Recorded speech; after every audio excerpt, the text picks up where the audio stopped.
Hello there. Today I'm taking a look at a classic New Zealand Syrah. This is Te Mata's Bullnose Syrah, and this is a wine from the Hawke's Bay region, so on the east coast of New Zealand's North Island. Te Mata is a historic and a really quite significant estate in New Zealand's viticulture. Te Mata as a station, as a large I guess sheep farm, was actually established in 1854 by somebody called John Chambers, and the estate takes its name from the peak, a nearby mountain peak. And if you're ever visiting Hawke's Bay, I'd strongly recommend going up to the top of Te Mata Peak, because on a clear day it gives you a fantastic view of the topography of the Hawke's Bay area. You can see the whole region laid out before you. So can be an absolutely beautiful sight. As far as winemaking was concerned, that had its genesis in about 1892 when John Chambers' son Bernard returned from France and decided that this would be a suitable place to be planting vine. Having done so, they converted a stable into the winery, and in 1896 they produced their first official vintage. I believe they harvested some fruit as early as 1994, but that was just for experimental fermentations. My reason for looking at this today is one of a number of wines I'm going to be tasting, because here at Wine Searcher we've decided that we thought we might have a go at making some wine for ourselves. So we're looking at buying some Syrah from the Bridgepart region of Hawke's Bay, and we wanted to taste some of the wines coming from this part of the world and give ourselves a benchmark to work towards. And Bullnose is possibly one of the better regarded Syrahs of the region, so that'd be a good place to start. Te Mata stayed in the hands of the Chambers family, and by 1913 evidently was the largest winery in New Zealand. I don't think there were many large wineries in New Zealand at the time, but it was a significant winery, certainly for the Hawke's Bay region. In 1919 the Chambers family sold the estate, and during that process Te Mata Vineyards was formally established. Te Mata Vineyards had two more owners in the intervening period, but in 1974 it was bought by two families, the Buck family and the Morris family. And it was they who replanted the estate, rebuilt most of the estate's buildings, although the old stables that was the winemaking cellar still exists. There was lots of replanting went on in the vineyard, and the modern estate that is Te Mata came into existence at that stage. Te Mata are probably most famous, certainly outside New Zealand, for their Coleraine red, which is a Bordeaux style blend, arguably one of New Zealand's leading Bordeaux style blends, and a wine that is intended for aging. So that's principally a Cabernet and Merlot blend coming from their vineyards in the Havelock Hills around the winery itself.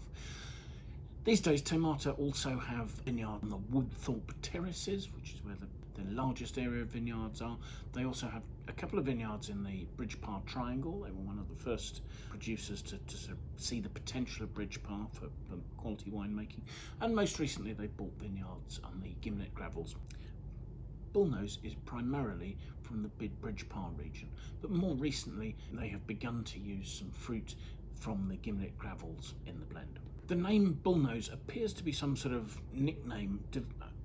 It's derived from the fact that the first vineyard they used, planted in 1990, was Peter Cowley's Bullnose vineyard, which is pretty much in the middle of the Bridgepart region.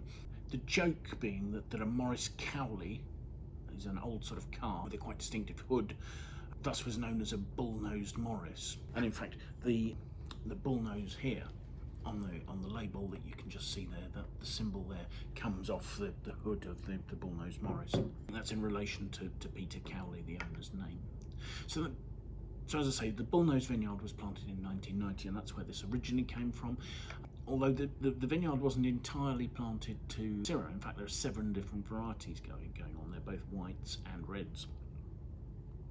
So in 2000, the Isosceles vineyard, also in Bridgepart, was planted.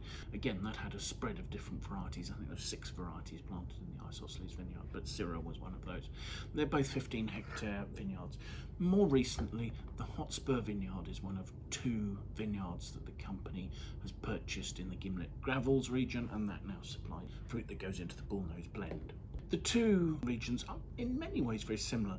Bridgepart Triangle tends to have soils that are a red sandy loam over gravel. As in the Gimlet Gravels vineyards, those gravels are much more exposed and at the surface of the soil.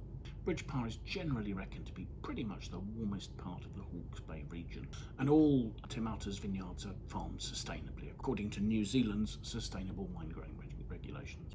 The fruit for this wine was all picked on the 25th and the 26th of March 2021. It was all picked by hand. The winery, the fruit was crushed and destemmed. Fermentation is described as being traditional warm plunge, so I'm assuming there's a certain amount of plunging the cap of skins, possibly by hand, back into the fermenting must and wine as it develops. After fermentation, there was extended maceration on the skins prior to pressing. After pressing, the wine went through its malolactic conversion, just to soften the wine's acidity and to make it more stable. The wine was then put into French oak barrels, a portion of which were new, although I don't have any details as to how large a proportion, and the wine aged in those barrels for 16 months prior to bottling. So let's have a look at the wine, shall we? See what we make of it. There's a lovely depth to the colour. It's quite remarkable. I shall remark upon it, which holds its colour well to the rim. The wine is 13.5% alcohol, and looking at it, oh yes, there we go. It's throwing tears onto the side of the glass quite readily. It's relatively young wine, and there appears to be just a tiny touch of CO2 there, displaying itself as I swirl. So let's see what we make of the aromas, shall we?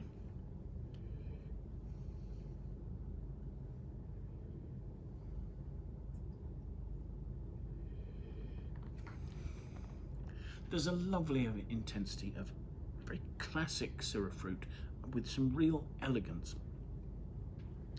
You've got a really quite obvious peppery note. There are some clean vanilla oak notes that are beautifully supported by a rich red mulberry type fruit,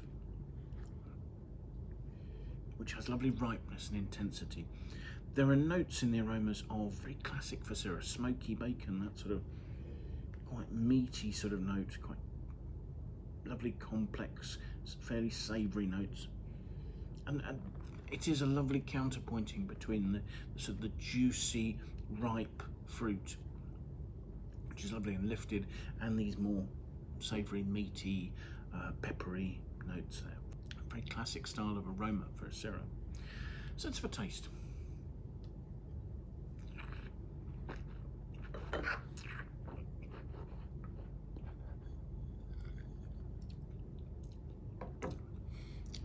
On the palate, the wine is structured, it's peppery, it's got that savoury note very early on,